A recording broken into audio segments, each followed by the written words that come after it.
दोस्तों नमस्कार। आज सुबह से ही मन बड़ा व्यथित है। पाश्चात्य सभ्यता के अनुसार 14 फरवरी का दिन जैसे प्रेम को लेकर आता है, लेकिन सन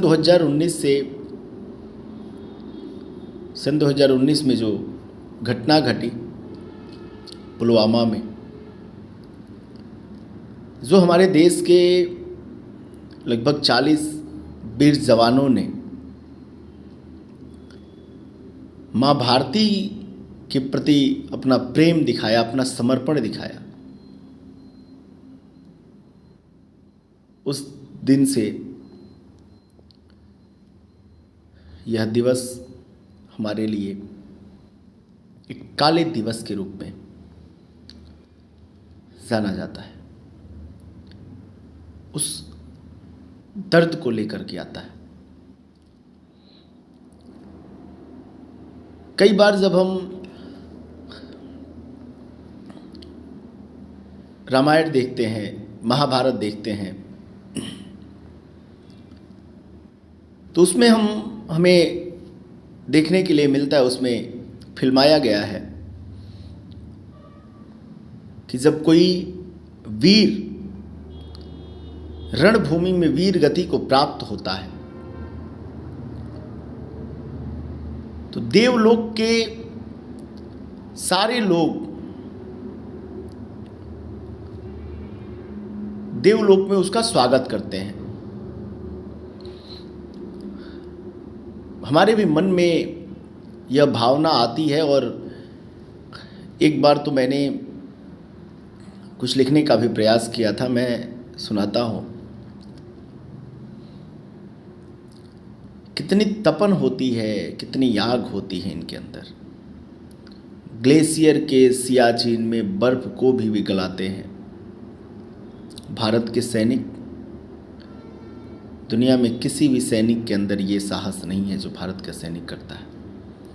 ग्लेशियर के सियाचिन में बर्फ को भी वो गलाते हैं और चूरू के उच्च ताप पर लोहे को पिघलाते हैं। दुखी होते हैं, हम रोते हैं एक शहीद की शहादत पर। दुखी होते हैं, हम रोते हैं एक शहीद की शहादत पर स्वर्ग में इनके जाने पर खुद इंद्र भी जश्न मनाते हैं।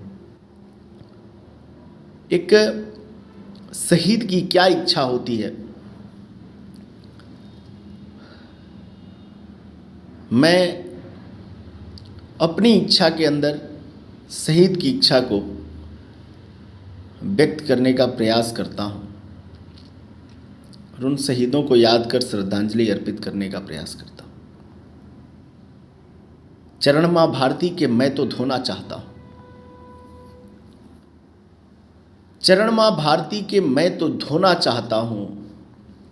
नहीं है जितने आंसू उतने रोना चाहता हूँ। चरण माँ भारती के मैं तो धोना चाहता हूँ। नहीं है जितने आंसू उतना रोना चाहता हूँ। मेरी किस्मत में है दामन यदि माँ भारती का। मेरी किस्मत में है दामन यदि माँ भारती का। मैं दुनिया के इन सब सुख को ही खोना चाहता हूँ। मेरी किस्मत में है दामन यदि माँ भारती का। मैं दुनिया के इन सब सुख को ही खोना चाहता हूँ। और सजाए थे भगत सिंह राजगुरु आज़ाद ने जो, सजाए थे भगत सिंह राजगुरु आज़ाद ने जो, उन्हीं सपनों को तो मैं भी संजोना चाहता हूँ। उन्हीं सपनों को तो मैं भी संजोना चाहता हूँ। और मैं तो हूँ थक गया दुनिया के इन बवंडरों से। मैं तो हूँ थक गया दुनिया के इन बवंडरों से। माँ तेरी गोद में चिरनिंद सोना चाहता हूँ। माँ तेरी गोद में चिरनिंद सोना चाहता हूँ। और ख्वाहिश क्या है, चाहत क्या है। नहीं चाहत मुझे कोई सफलता ऊंचाई का। नहीं चाहत मुझे कोई सफलतम ऊंचाई का। मैं